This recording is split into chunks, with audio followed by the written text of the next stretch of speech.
Hey guys, it's Young Math Tutor, and today we'll be going over continuity and one-sided limits.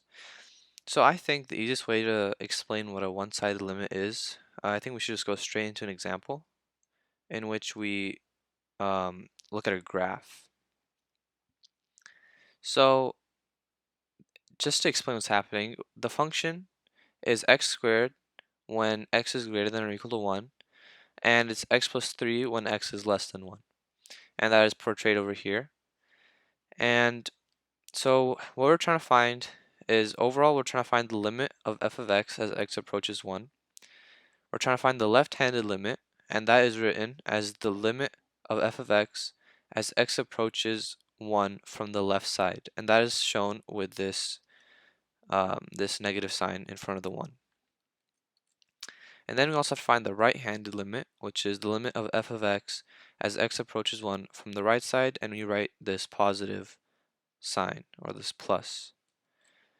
Now, if you look at the graph, when we approach 1 from the left side, we are reaching this point right here.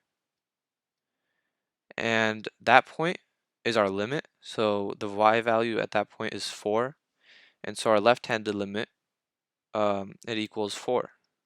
So that's pretty simple. You just look at the graph and you start moving from the left side as you approach 1 and you find the limit there, right? And it's the same thing with the right-handed limit. You go and move from the right side until you approach a limit.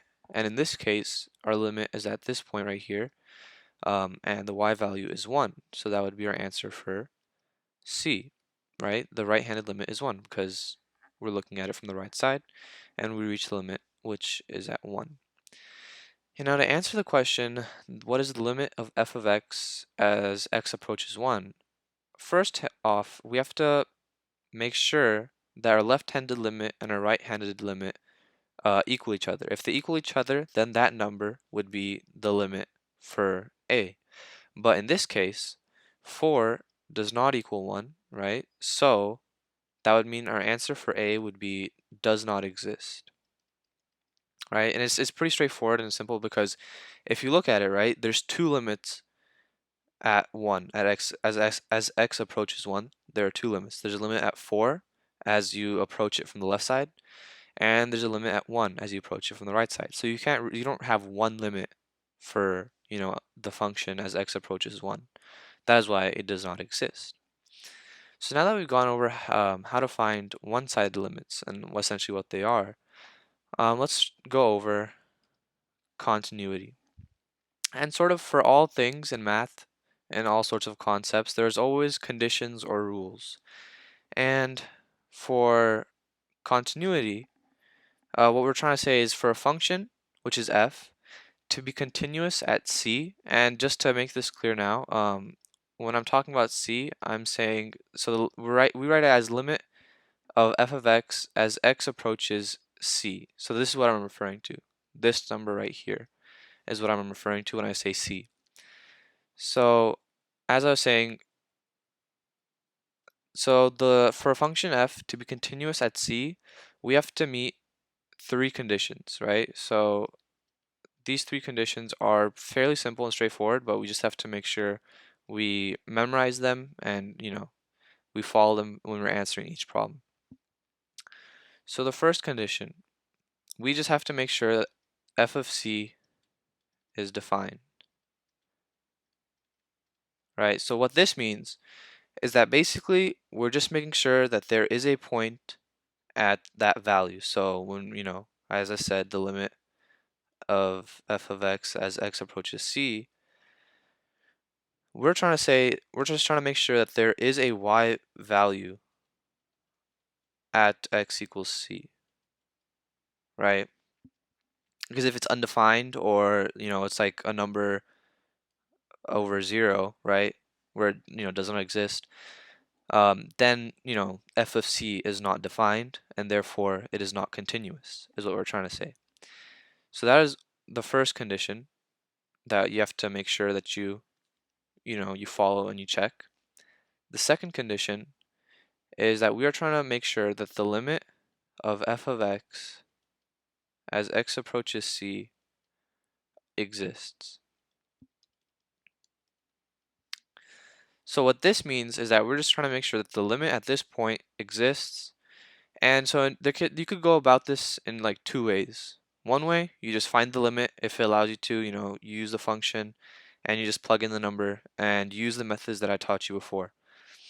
Um, the other way, as I've taught you guys with one-sided limits, is to make sure that the limit of f of x as x approaches c from the left side is equal to the limit of f of x as x approaches c from the right side.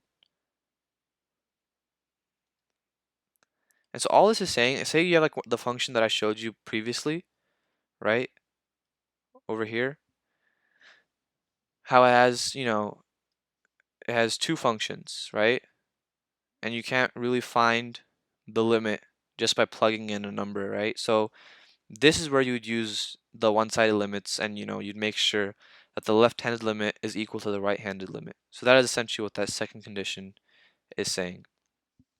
And the third condition states that you have to make sure that the limit of f of x as x approaches c is equal to f of c. So sort of puts the other two conditions together and combines it into one condition, right?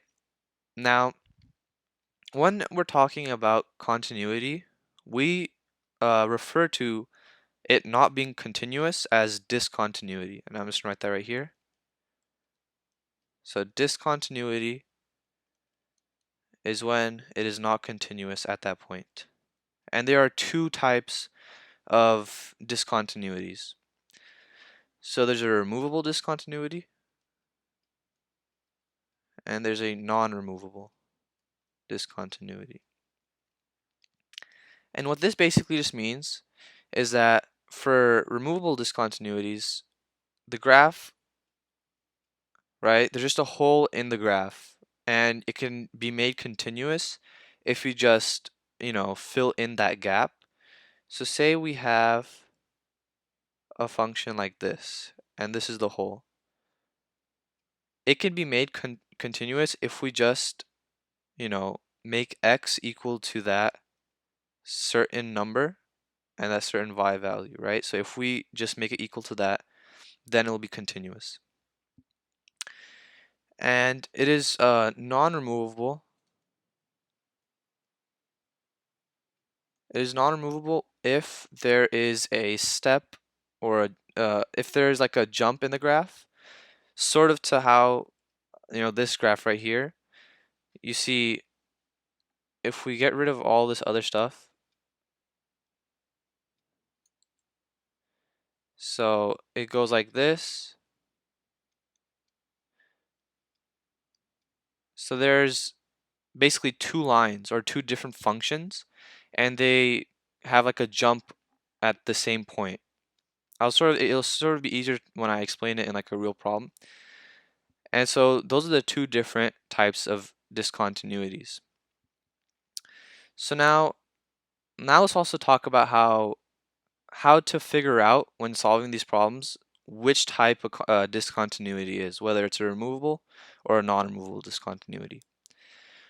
So if the first condition fails, then straight away we'll know that the function is not continuous at this point. But we'll have to go to the next condition to figure out if it is a removable or non-removable. So if you fail here, so I'll just write that.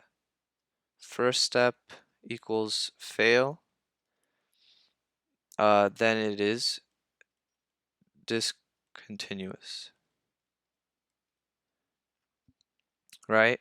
And if we fail on the second step, then the limit does not exist, and this function will have a non-removable discontinuity at this point. So second equals fail, then we get non-removable. So, and if we just, go to the third one, it'll obviously be, if this one fails, we'll have a removable discontinuity at this point.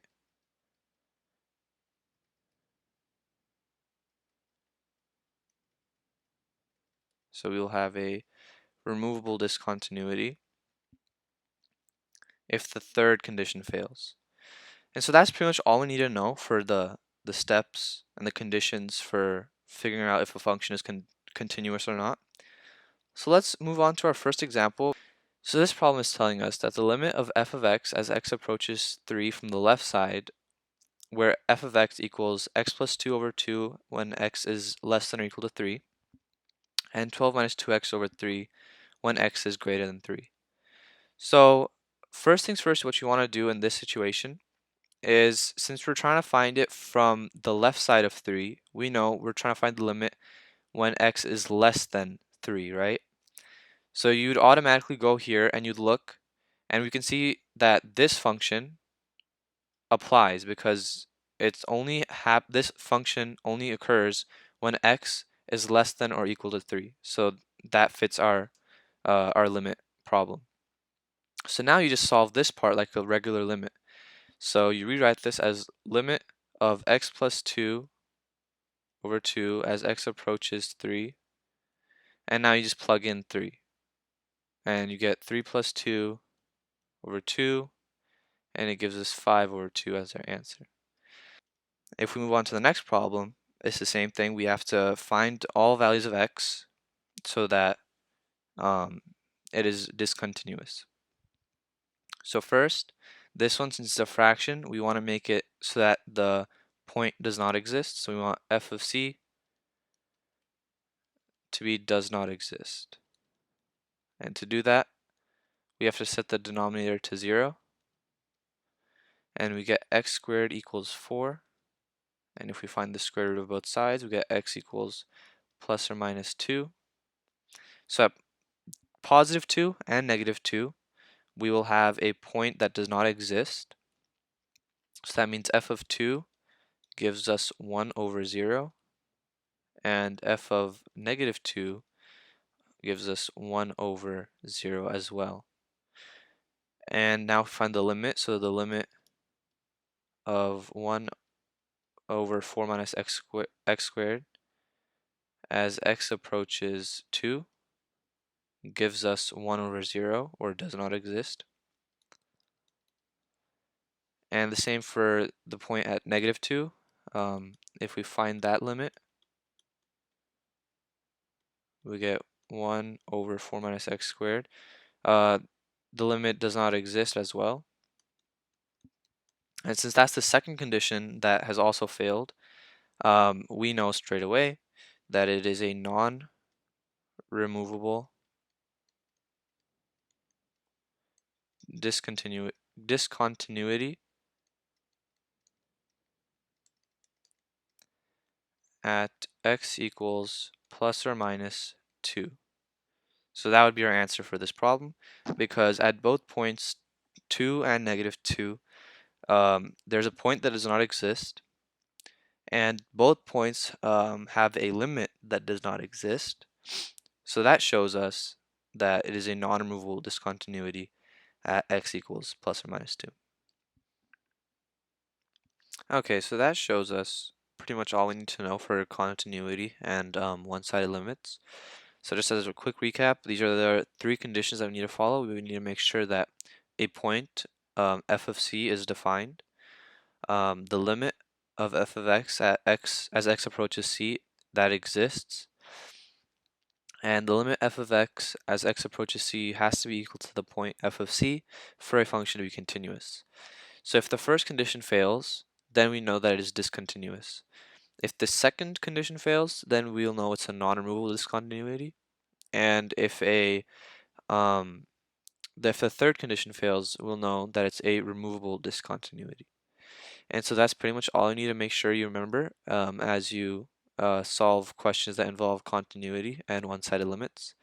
Thank you for watching this video, and if you have any questions, please leave a comment down below, and I'll try to get you an answer to that. Thank you for watching this video.